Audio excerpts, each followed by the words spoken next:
The CEO is shocked to discover the woman he once loved has become his stepmother. Before he can recover from the shock, she sends him a message with two choices: marry her, or she will fight him for the family fortune as his stepmother. After reading the message, he leaves angrily using an excuse. Soon after, she gets another message from him, telling her to come find him. As soon as she gets in the car, he asks her a question. If she marries him, isn't she afraid his father will make things hard for her, because he and his father are sworn enemies? Marrying him means going against his father. She doesn't want to make things difficult for him, but to her surprise he agrees. He has long wanted to break with his father. They rush to get a marriage certificate. 20 years ago, the CEO's mother was killed by his cruel father. Since then he has secretly planned revenge. Back then, the woman was only 6. She saw everything with her own eyes. She ran home in fear. Her mother told her to pretend to be mute to survive, so she didn't speak a word for 20 years. 3 years ago, she was bullied after her family went bankrupt. The CEO passed by and saved her. She fell in love at first sight. Later, they met again when he was drunk. Afterwards, he gave her his mother's heirloom bracelet by mistake. When she learned he was the villain's son, she tried to return the bracelet and cut ties, but the scheming woman thought it was a gift.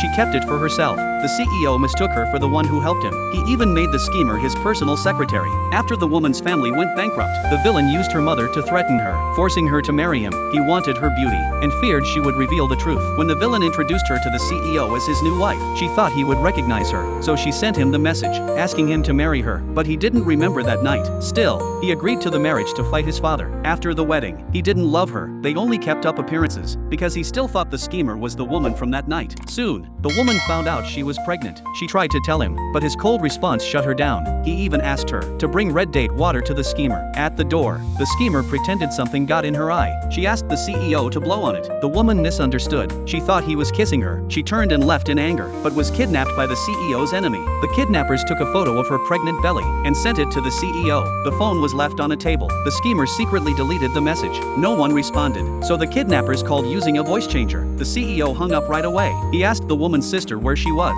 She said she was at the hospital. The CEO thought it was a prank. Then the kidnappers called again, asking for ransom. The CEO pretended not to care. He said to get rid of the woman and the baby. His cold words shattered the woman completely. She screamed in anger, told the kidnappers to call him back, and to repeat every word he just said. Her rage gave her strength. When a kidnapper turned around, she grabbed a chair and knocked him out. She took his phone and escaped. At the same time, the CEO found her phone on the hospital floor. He saw red date water spilled everywhere. He suddenly realized she might really be kidnapped. Panic hit him hard. The woman called him using the kidnapper's phone. She just wanted to release her pain, but his first words were asking what she wanted, and if he could speak to his wife to confirm she was safe. Then she remembered. The phone had a voice changer. He didn't know it was her, so she lied, said she was already dead, then used the kidnapper's voice to blame him angrily. On the other end, the CEO felt a wave of fear. He smashed his fist into the wall.